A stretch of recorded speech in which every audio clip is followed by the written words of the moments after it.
Inasuniwa kwenda mwendo wa kawaida baina Safa wal Marwa, kati ya Safa na Marwa. Fima ada, ukitoa ma baina almailaini, ile sehemu ya alama mbili pale, hakuna kwenda mwendo wa kawaida na kuchanganya mwendo kwa wanaume lakini. Fa innahu, kwani hakika kwenye sehemu inaitwa mailain, hapo yundabu ramli, inasuniwa kwenda mwendo wa haraka haraka, bainahuma, kati ya alama mbili hizo. Wakad taqaddama hadithu binti abi Tajra, na ilishatangulia hadithi ya mama huyo binti abi Tajra. Wa fihi, ambayo ndani yake ilikuwa inasema anna nabiyya sallallahu alaihi wasallam, kwamba mtume rehma na amani juu yake, saa alikwenda mwendo wa haraka haraka, hata inna miizarahu, mpaka ikawa shuka yake au seruni yake, msuli wake tunasema wengine, la yaduru, ikawa inazunguruka, min shiddati sa'i, kutokana na ule wingi wa kukazana, ikawa inazunguruka, yani kama inavuka fulani anaipunja. Wa fi hadithi ibn Abbas almutaqaddam, na vile vile katika hadithi ibn Abbas ambayo ilitangulizwa huko nyuma, inazungumzia almashi wasai afdal. Inasema kwamba kwenye Safa na Marwa kuna almashi, kwenda kawaida, wasai, na kukimbia kwa haraka, ya afdal, ili jambo ni bora zaidi. Almashi anasema kuna sunna ya kwenda mwendo wa kawaida, lakini wasai afdalu, kwenda mwendo wa haraka ni bora zaidi. Hadithi hiyo tuliipita huko nyuma. Ayani as-sa'yu fi batni alwadi, kwenda haraka haraka katika bonde la lile jangwa lenyewe, baina almilaini, kati ya zile alama mbili au taa mbili kwa sasa, walmashi, na mwendo wa kawaida, fima siwahu, katika maeneo mengine yasiyokuwa milaini. Yani ukitoka kwenye alama ya taa pale unakwenda mwendo wa kawaida, lakini ukiingia alama ya taa ile unakwenda mwendo wa kukazana, mpaka ukikuta alama nyingine mbele unaacha, unakwenda mwendo wa kawaida.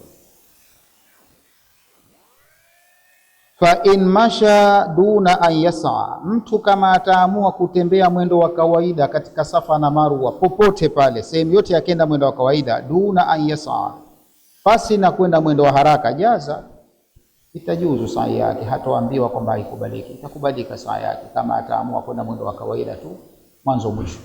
Lakini sunna nzuri zaidi kwamba mwendo wa kawaida unatembea kwenye kilima chenyewe, kishuka pale chini kwenye alama pale unatembea mwendo wa kukazana. Ushahidi wa hayo, fa an Saidi bin Jubairi, kutoka kwa Said bin Jubairi radhiyallahu anhu, kala, amesema, raaitu ibn Umar, nilimuona Abdullah bin Umar radhiyallahu anhuma, radhi Allah zimwendee, na baba yake, yamshi baina Safa wal Marwa, akitembea mwendo wa kawaida tu baina Safa na Marwa. Thumma kala, kisha akasema hivi, in mashitu, ikiwa mimi nimetembea kawaida, fakad raaitu Rasulullah, pia nilimuona mtume rehma na amani juu yake, yamshi, akitembea. Wa in sa'aitu, na nikitembea kwa haraka, fakad raaitu, pia nilimuona mtume yasa, kwa maana lolote mtu atakalofanya mtume kafanya. Kiamua kwenda kawaida, mtume alikwenda kawaida. Kiamua kusai kwenda haraka haraka, pia mtume alikwenda sawa haraka haraka. Wanasema mimi bwana, nikenda kawaida mtume nilimuona alikwenda, nikikazana basi mtume nilimuona akakazana katika mwendo. Fakad raaitu Rasul sallallahu alaihi wasallam yasa. Fa ana shaykhun kabiru, sasa hivi mimi ni mtu mzima bwana, ni kizee. Ana shaykhu, mishakuwa mtu mzima, kabiru, mzee, ambaye kwenda haraka haraka siwezi tena. Rawahu Abu Daudi wa Tirmidhi, mapokea na Abu Daud na Tirmidhi. Wa hadha nadbu fi haqqi ar-rajul, lakini sunna hii ya kwenda haraka haraka ni kwa wanaume, si wanawake. Kwa Abdullah bin Umar alitembea kawaida, kuonyesha kwamba mtu akitembea kawaida inafaa, lakini hii ya kukazana ni kwa haki ya mwanamume. Ama almar'a, ama mwanamke, fa innahu la yundabu laha al-sa'i, yeye hakuna sunna ya kwenda kwa haraka, bal tamshi mishyan, bali atatembea mwendo adiyan wa kawaida. Rawa Shafi'i, mipokea Imam Shafi'i hadithi an Aisha radhiyallahu anha, kutoka kwa mama Aisha Allah mridhie, qalat, amesema, wakadi ra'ati nisa, alisema mama Aisha, wakadi ra'ati nisaa, wakati huo aliwaona wanawake wenzake, yasaina, wanatembea kwa haraka. Mama Aisha aliwaona wanawake wanatembea kwa haraka, akasema hivi, ama lakunna fina, hivi haiwi kwenu kupitia sisi, uswatun, hatuwi sisi ni kigezo chenu cha kutuiga sisi, hatuendi haraka haraka hivi. Ama lakunna, hivi haikutosheni nyinyi, fina, kwetu sisi wake wa mtume, kuwa ni uswa, kuwa kwenu ni kigezo cha kutuiga? Akawambia laisa alaikuna sa'yu, hakuna kwenu nyinyi kutembea kwa haraka, tuigeni sisi. Hii kuonyesha kwamba wanawake hawana mambo ya kwenda haraka haraka, wanatembea mwendo wa kawaida. Istihbabu rakyu ala safa, inasuniwa kupanda kwenye ule mlima wa Safa. Ukifika unatakiwa upande juu. Istihbabu rakyu, inasuniwa kupanda ala safa wal marwa, juu ya mlima wa Safa na Marwa, wa dua alaihima, na kuomba dua juu ya milima hiyo. Ma istikbali albayti, pamoja na kuelekea baiti ile alharam. Ukisha kupanda juu unaelekea kwenye baiti alharam, unaomba dua. Yustahabu rakyu, inasuniwa kupanda ala safa, juu ya mlima wa Safa wal marwa na Marwa, wa dua, na kuomba dua alaihima, juu ya milima hiyo. Bima shaa, utaomba kwa mtu anachokitaka mwenyewe, min amri dini wa dunia, ikiwa ni katika jambo la kidini au la kidunia, uko huru kuomba unachokitaka. Mastikbali albayti, lakini unatakiwa uelekee nyumba ya Allah. Falmaarufi, kwa sababu katika kitu kinachofahamika au kinachojulikana, min fi'li nabii sallallahu alaihi wasallam, kutokana kitendo cha mtume, rehma na amani juu yake, annahu, kwamba mtume kharaja min babi Safa, alitoka msikitini katika Baitul Haram, kutokea kwenye ule mlango ulioelekea Safa. Falamma dana min as-Safa, alipokurubia mlima wa Safa, qaraa, akasoma aya isemayo inna safa wal marwata min sha'airillah, hakika kusai baina ya Jabal Safa na Marwa, hii ni katika alama ya kumtukuza Allah subhanahu wa ta'ala. Akasoma hiyo aya, alafu akasema ibda bima abada'u bima bada Allahu bi, akasema naanza kama vile alivyoanza Allah. Abada'u bima bada Allahu bihi, naanza kama alivyoanza Allah. Allah kaanzaje?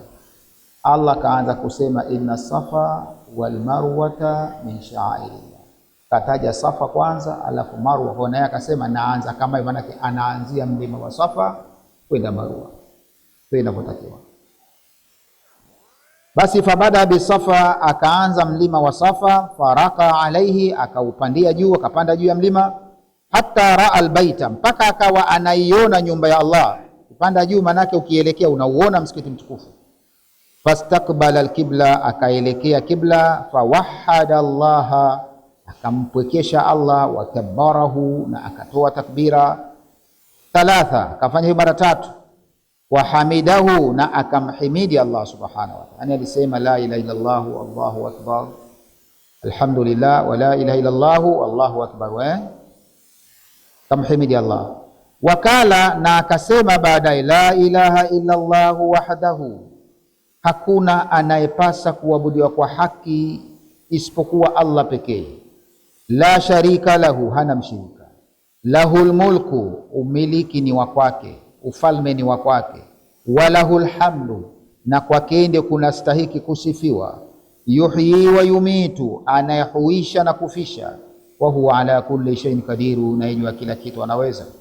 La ilaha illa Allah, hakuna anayepasa kuabudiwa kwa haki ila Allah. Wahdahu, peke yake. Anjaza wa'adahu, ametekeleza ahadi yake kwa mtume wake. Wa nasara abadahu, amemnusuru mja wake Muhammad sallallahu.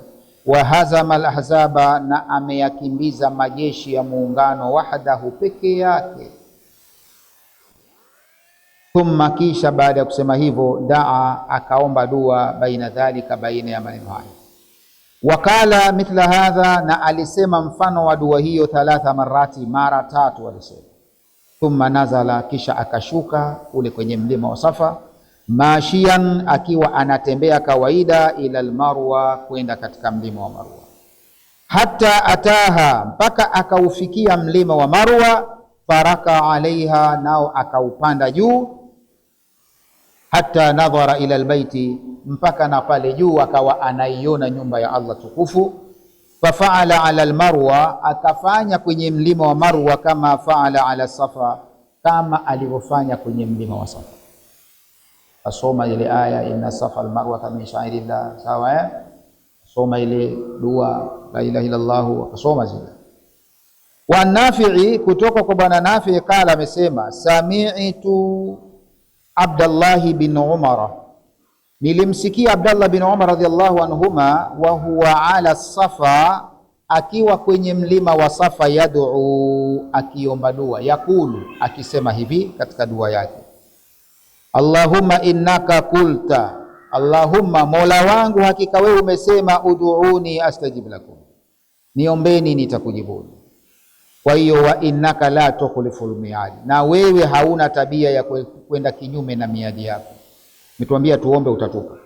Wa inni as'aluka, sasa mimi nakuomba, kama hadaitani lilislami, kama ulivyonielekeza na ukaniongoa katika Uislamu nikaupata Uislamu, basi alla tanzi'uhu, usije uondosha Uislamu huo minni kwangu, hatta tatawaffani wa ana muslim, mpaka unifishe nikiwa Muislamu. Hapa kama tunavyoona hakuna dua maalum jamani, unaomba unalolitaka katika jambo la dunia na la akhera.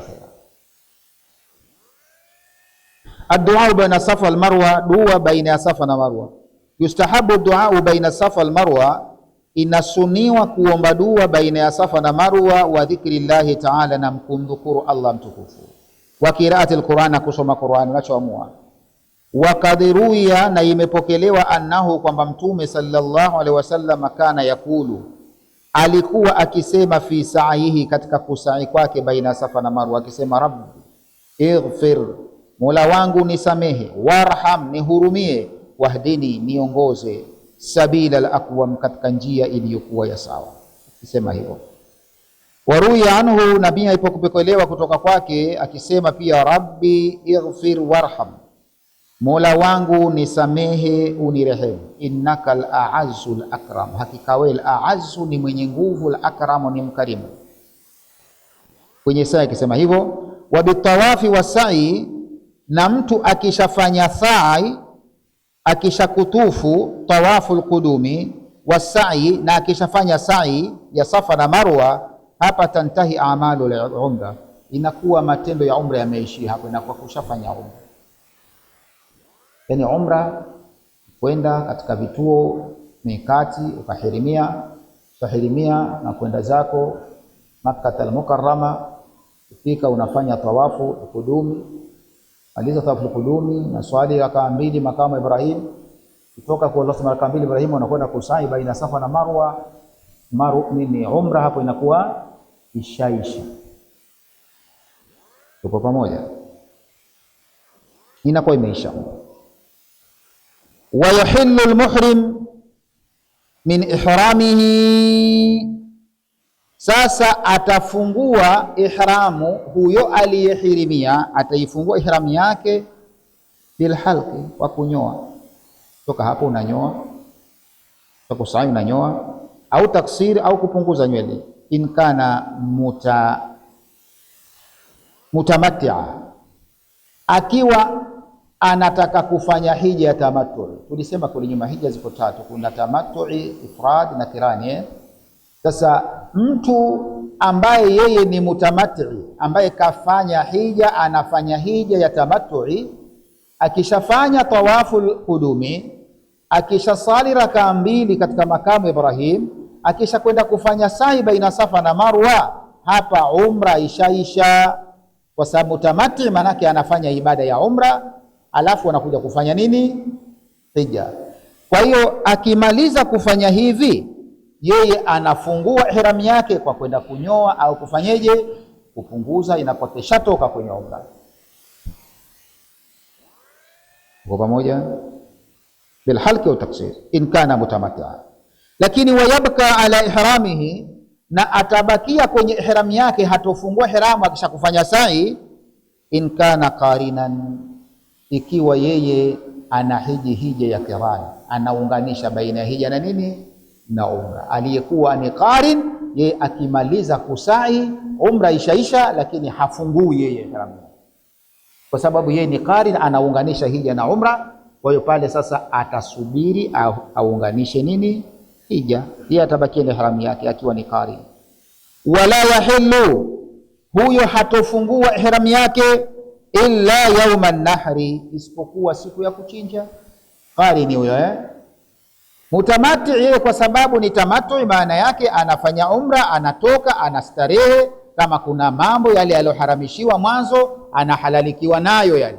Kama alikwenda na mkewe, atakwenda safari, mwanielewa, taruhusika kukata kucha na mengine yale ambayo kuvaa nguo za kawaida atafanyeje? Atavaa mutamati. Lakini qarin yeye hatofungua ihram yake. Akimaliza pale anaunganisha na nini? Hija. Yeye atakuja kufungua siku ya nahari, siku ya kuchinja.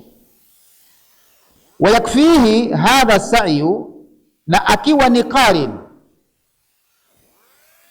basi itamtosha sa'i hii aliyoifanya baina Safa na Marwa, an sa'yin, hatofanya sa'i nyingine. Waelewana? Unapohiji vile vile imo sa'i, yani umra kuna sa'i baina Safa na Marwa, na hija pia iko sa'i, kusai baina Safa na nini na Marwa. Sasa huyu aliyefanya qarin ambaye kaunganisha yeye ile saaya yake aliyoifanya baina Safa na Marwa katika umra ile ishamtosheleza, hatokuja kusai tena atakapofanya hivyo. Kwa pamoja.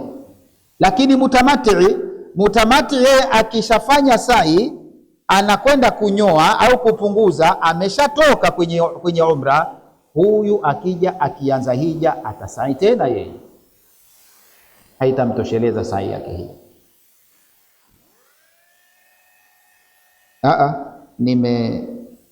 Ndio anasema yakfihi hadha sa'yu, itamtosheleza kusai huku, ani sa'i, hatofanya sa'i nyingine baada tawafil fardhi, baada ya kufanya tawafu ambayo ni faradhi. Kuna tawafu ambayo ni faradhi. Kwa pamoja tulisema tawafu ziko 3, ziko mpaka 5, lakini kwa ufupi ni 3 tunasema.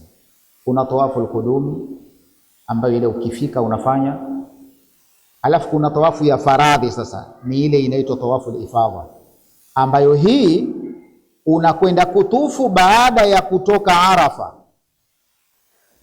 Tuko pamoja? Kisha toka Arafa unalala Mina, siku ile ati wapi? Muzdalifa.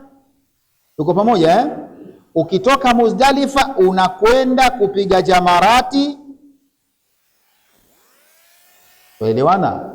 Jamratil Aqaba, unafanya tawafu. Inaitwa tawafu gani? Al-ifadha. Hii ni tawafu ya faradhi. Kwa hiyo huyu qarini akishafanya tawafu al-ifadha hana haja tena ya kusai, wakati alishasai kwenye nini? Kwenye umra. Tunasema yakfihi hadha sa'i, itamtosha sa'i hii, ani sa'i, hatohitajika kufanya sa'i nyingine baada tawafu al-faradhi, ikiwa alikushafanya tawafu al-faradhi, yani ifadha inakusudia. In kana qarina, lakini hiyo ni kwa yule akiwa ni mtu qarin ambaye ana hija ya qirani, hatosai tena, inatosha. Lakini wayasa maratan ukhra, atasai kwa mara ya pili baada tawafi al-ifadha, baada ya tawafi al-ifadha, in kana mutamatti'a, akiwa ni mutamatti yeye atafanya sa'i 2. Sa'i moja ni kwenye umra, akitoka kwenye umra akija kuingia kwenye hija atakuja kusai tena, akishafanya tawafu al-ifadha atakwenda kusai tena. Mutamatti huyo baada tawafi al-ifadha in kana mutamatti'a. Wa bakiya bi Makkah, na atabakia kule kule Makkah, hata yauma tarwiya, mpaka ifike siku ya tarwiya. Ya tarehe 8 anatakiwa abakie kule kule, hata yauma tarwiya, mpaka siku ya kuteka maji. Wanasema siku ya tarwiya atabakia Makkah. Atawajhu ila Mina, kuelekea Mina au kwenda Mina. Tawajhu ila Mina, kuelekea Mina, kwa maana kwenda Mina.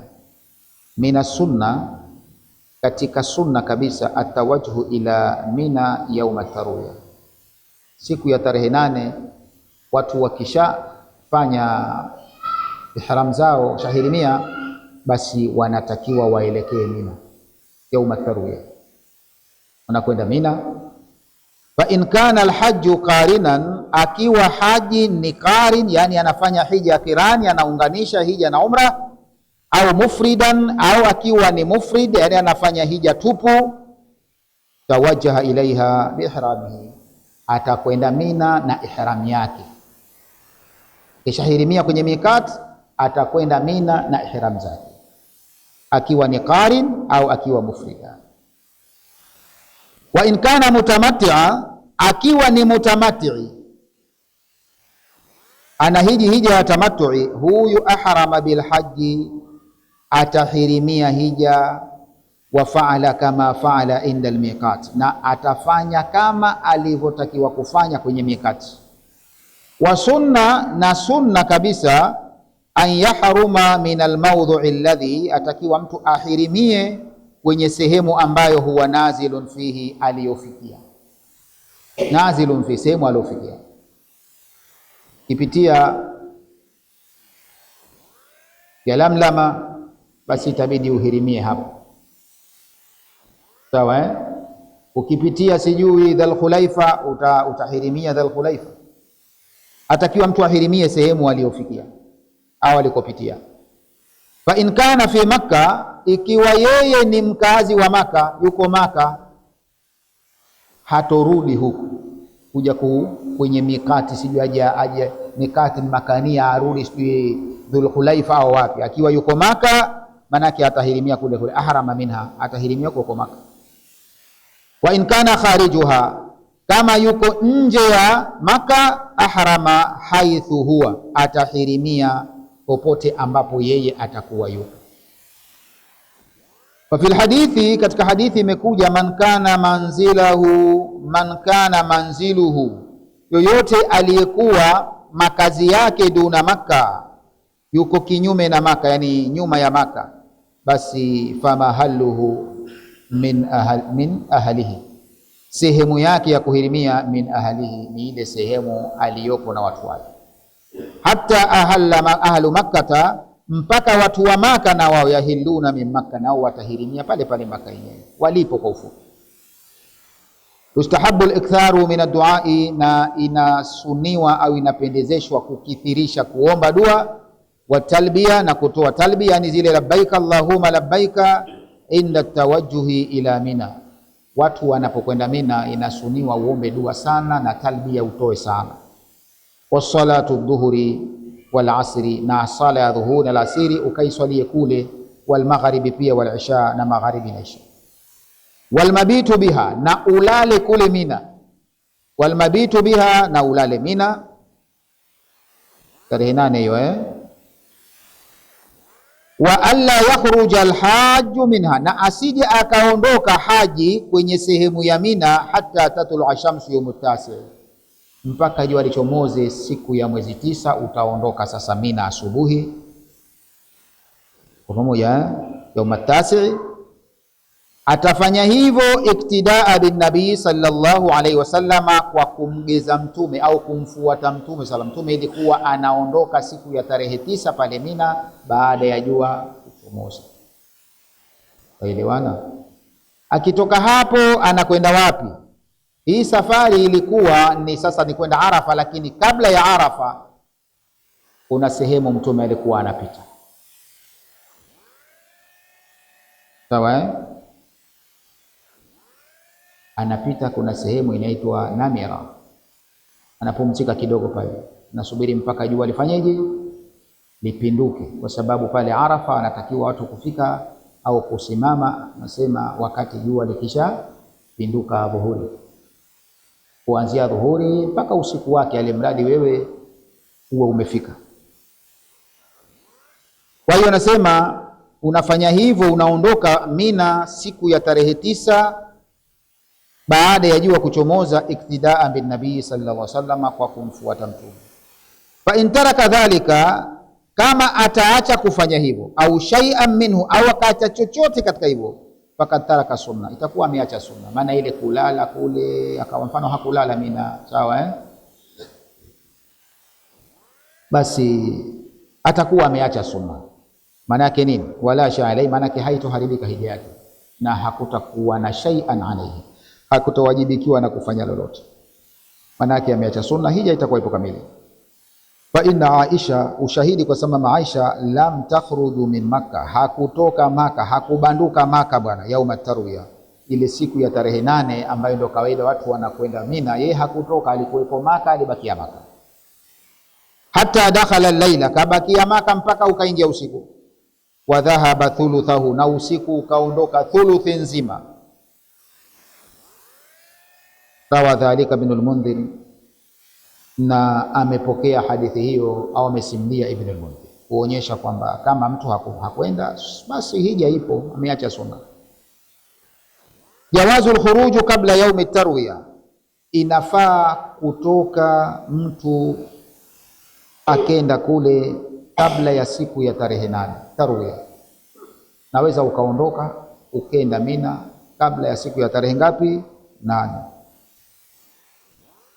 Rawa Sa'id bin Mansuri, amepokea bwana Sa'id bin Mansuri hadithi an al-Hasani, kutoka kwa Hasan, bila shaka Hasan al-Basri, annahu kana yakhruju, kwamba yeye alikuwa anatoka ila Mina, anakwenda Mina min Makkah, akitokea Makkah kabla tarwiya, tena kabla ya siku ya tarwiya, biyaumi, kwa siku moja nyuma. Maana yake atoka mwezi 7, si mwezi 8 ndio tarwiya, anatoka Makkah mwezi 7 kishafika Mina zamani, au yaumain, au kwa siku 2 anatangulia. Lakini wakarihahu Malik, Imam Maliki amechukiza hilo jambo, kwamba yeye kwake anaona ni makruh, si haram, lakini makruh, anatakiwa uende Mina siku ya tarwiya tarehe 8. Wakariha al-iqamatu bi Makkah, pia Imam Maliki amechukia kukaa Makkah yauma tarwiya, siku ya tarwiya, hata yumsi, yani mtu akakaa Makkah mpaka kukafika jioni. Imam Maliki asema ile jambo si zuri kwake. Illa in adrakahu waqtul jumaa, isipokuwa ukimfikia wakati wa Ijumaa bi Makkah, akawa sala siku ya Ijumaa mfano ikatokea na ikamfikia sala ya Ijumaa yuko Makkah, hapo fa alaihi an yusalliha kabla an yakhruja, ni wajibu wake aiswali Ijumaa Makkah kabla hajatoka Makkah. Lakini kama si hivyo, siku ya tarehe 8 wanatakiwa watu waende Mina, na inafaa kabla ya huko. Baadhi wengine nasema kabla ya tarehe 8 unaweza ukenda kabisa. Atawajju ila Arafat, alafu kwenda Arafa. Tawajjuhu ila Arafatin, kutoka kwenda Arafa. Tarehe 9 hiyo tumesema tunaamkia wapi? Tumeamkia Mina Kwa tunaondoka pale Mina tarehe 9 baada ya jua kuchomoza. Safari inaenda wapi? Tunakwenda Arafa hiyo siku tarehe 9. Lakini tutapita maeneo. Yusannu tawajjuhu ila Arafatin, inasuniwa kwenda Arafa siku ya 9 hiyo baada tulu'i shamsi yaum at-tasi'i, baada ya kuchomoza jua siku ya mwezi 9. Tukiwa tuko wapi kule? Mina na tukitoka Mina sunna an tariqi dhabbi, tupitie njia ya dhabbi. Ndio alopita Mtume, kwa sababu toka Mina upitie njia ya dhabbi, unakwenda zako wapi? Arafa, unapitia njia ya dhabbi. Ma'a takbiri, tena pamoja na kutoa takbira, wa tahlili na tahlili, wa talbiya na talbiya. Sawa, la ilaha illa Allah wallahu akbar, unatoa na talbiya, labbaik allahumma labbaik. Qala Muhammad bin Abi Bakar al-Thaqafi, amesema Muhammad bin Abi Bakar al-Thaqafi, sa'altu Anas ibn Malik, sa'altu Anas ibn Malik, nilimuuliza Anas mtoto wa Malik, wa nahnu ghadiyani min Mina, wakati tulikuwa tunatoka Mina ila Arafati, twaelekea Arafa. Njiani nikamuuliza ani talbiya, kuhusiana na talbiya vipi? Kaifa kuntum tasnauna, vipi mlikuwa mkifanya nyinyi maa nabii sallallahu alaihi wasallama, pamoja na Mtume rehma na amani juu yake? Kala Anasi akasema, akajibu, kana yulabbil mulabbi alikuwa akitoa talbiya mwenye kutoa talbiya, wala yunkaru alayhi, na alikuwa hakatazwa. Kwa maana wengine wakitoa talbiyatullah labbaik allahumma labbaik, na wala hawi bwana usifanye hivyo, hajakatazwa mtu. Wa yukabbiru almukabbiru, na akitoa takbira mwenye kutoa takbira, fala yunkaru alayhi, na pia alikuwa ni hakemewi kutoa takbira. Wa yuhallilu almuhallilu, akitoa tahlili mwenye kutoa tahlili, fala yunkaru alayhi, pia alikuwa hakatazwa. Kuonyesha kwamba unapotoka Mina kwenda Arafa hakuna adhkari maalum. Itaka kushikana na talbiyatu haya labbaik allahumma, au unataka kufanya sijui kutoa tahlili tu, unataka kutoa takbira, ni sawa yoyote hii. Hadithi rawahu al-Bukhari wa ghayru. Ustahabu an-nuzul, lakini unapotoka Mina kwenda Arafa siku ya tarehe 9 inasuniwa an-nuzulu binamira, upite ukae Namira kidogo. Ule umeondoka Mina baada ya jua kuchomoza, si ndio?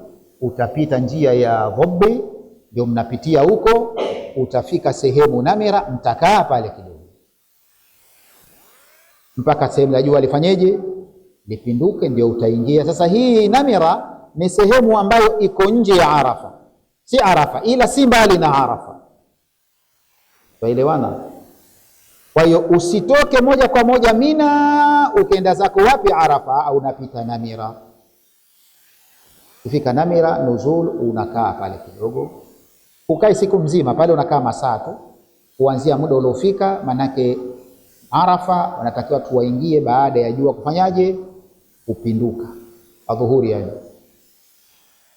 Kwa hiyo kama umeondoka Mina jua kuchomoza, lilipochomoza limechomoza pengine saa 1, basi utatoka zako saa 1, ukifika Namira utakaa saa 1 mpaka jua lipinduke, ndio utaingia Arafa. Anasema ustahabu nuzulu binamira, inasuniwa ukitoka Mina kwenda Arafa upite Namira ukae kidogo. Wal ightisali indaha, na ukoge hapo, ukifika unakoga. Kwa nini? Lilukufi bi Arafa, unakoga kwa ajili ya kwenda kukaa Arafa. Wa yustahabu, na inasuniwa, an la yadkhul Arafa, mtu asiingie Arafa illa waqtu lukufi, isipokuwa Arafa aingie ule wakati wa kusimama, baada nuzuli, ambao ni baada ya jua kupinduka. Na tuelewane, ukisikia kusimama Arafa sio kusimama wima vo. Tuenda kusimama Arafa ndio wasimama wima. Wakafa si kusimama. Kuna tofauti ya neno wakafa na qama. Qama ni kusimama kutoka chini kwenda juu, wakafa ni kusimama kufanya jambo. Sawa? Kwa sababu walikuwa na safari, wanatoka Mina, tupo wamefika wapi? Namira, wamekaa. Ile safari kumeishia, ndio wakafa hiyo. Hata kama ulipofika pale ulilala, ulikaa kitako, unaambiwa wakafa, manake umesimama, manake safari yako imesimama pale. Alafu unatoka Namira, jua linapopinduka unakwenda wapi? Arafa. Kwa maana ukifika Arafa, ile safari yako ya Namira ndio wakafa, imesimama pale, unatakiwa ukae pale Arafa. Upo mnakaa pale Arafa.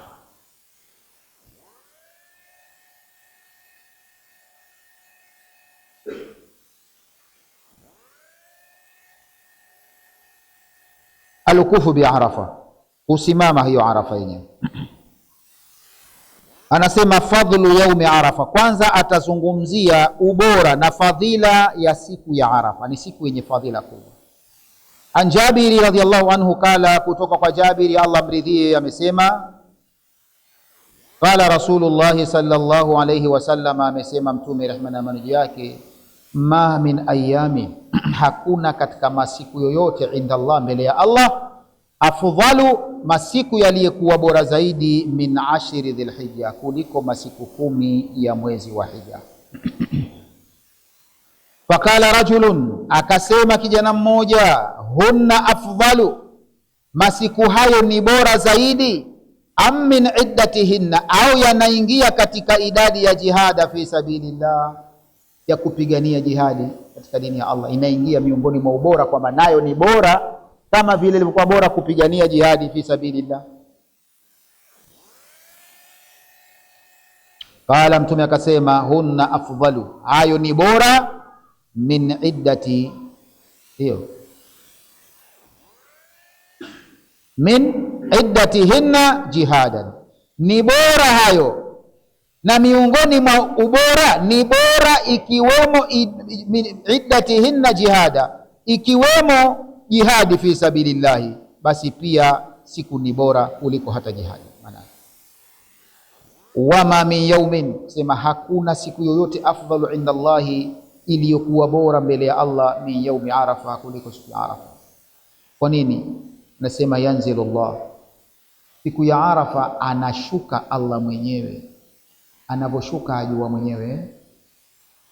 Mtume sallama ndio amesema hivyo, na hakuna ajuaye kusema kumpita Mtume sallama baada ya Allah mwenyewe. Waelewana?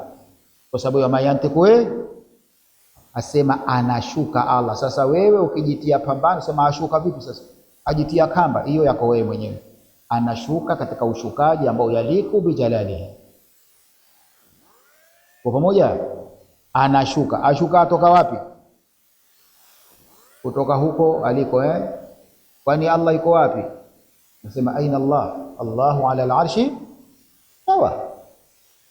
Kwa hivyo anasema anashuka Allah tabaraka wa taala, aliyetukuka na aliye juu ya kila kitu, ila samai dunia, anashuka mpaka anakuja mbingu hiyo ya duniani hapo. Akifika hapo, fayubahi, anajifaharisha bi ahli al-ardhi, anajifaharisha kwa hawa walioko ardhini, anajifaharisha bi ahli al-ardhi, kwa walioko ardhini, ahla samai, kwa walioko mbinguni.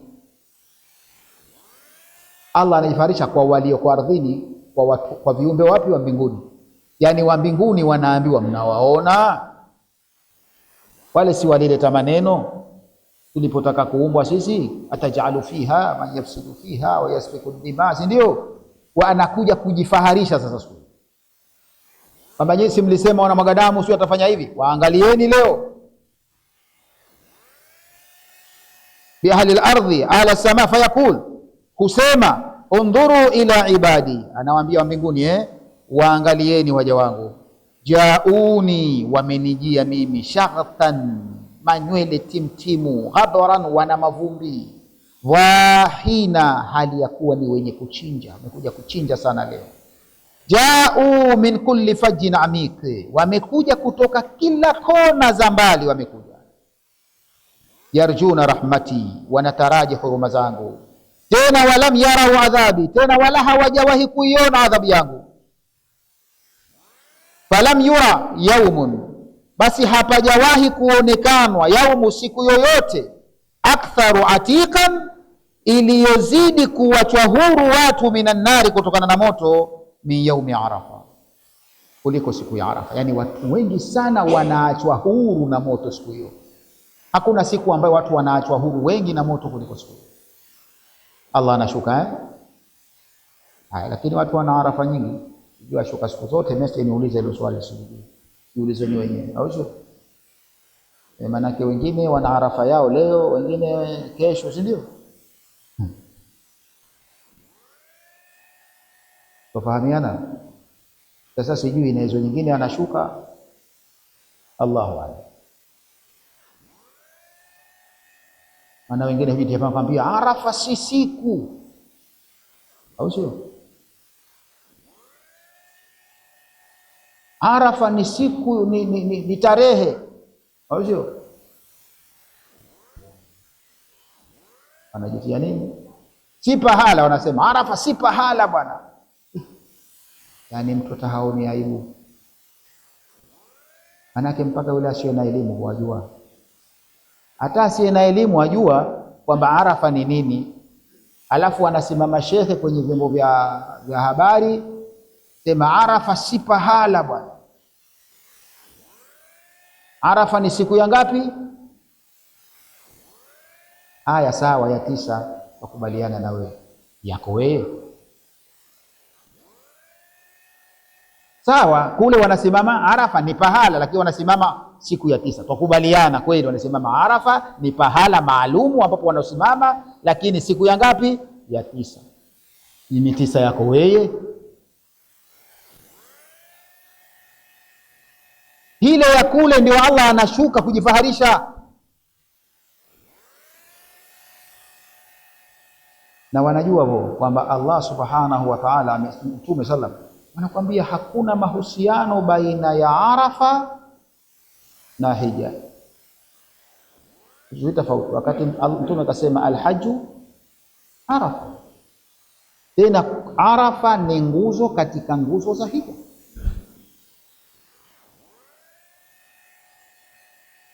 Na imekuja yaumu Arafa, siku ya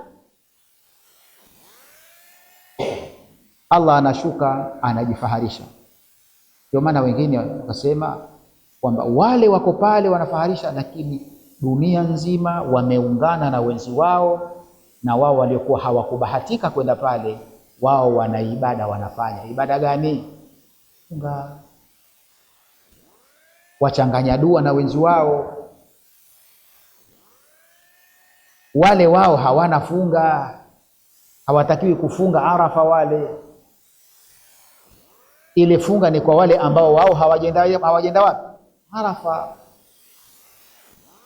Naha Rasul sallam an yasumu Arafa bi Arafa, au kama kali, tumekakataza kufunga Arafa kwa wale waliokuwa wako Arafa. Kwa maana Arafa ni kwa yule ambaye hakwenda pale Arafa, ndio kuna funga. Qala al-Mundhiri, akasema Imamu Mundhiri, rawahu Abu Ya'la wal Bazzar, amepokea Baba Ya'la na Imam Bazzari, wa Ibn Huzaima na Ibn Huzaima, wa Ibn Hibban na Ibn Hibban, wal lafdhu lahu, na tamko la hadithi ni la kwake yeye huyo Ibn Hibban.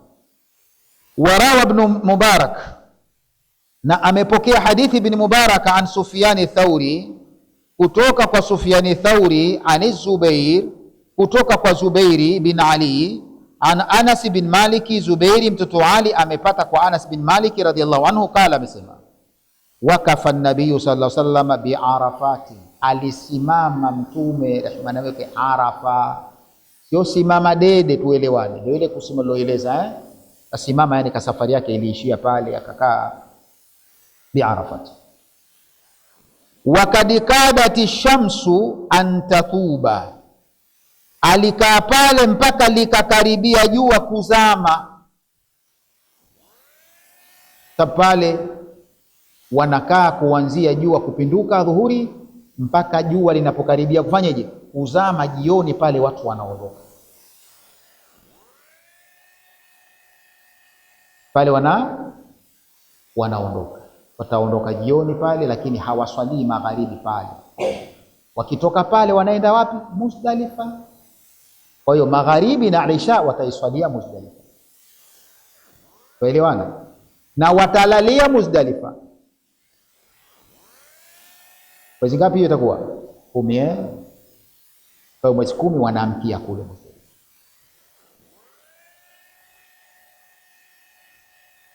Wakadati shamsu an tatuba, jua lilikuwa linakaribia kuzama, ndio kaondoka pale Arafa.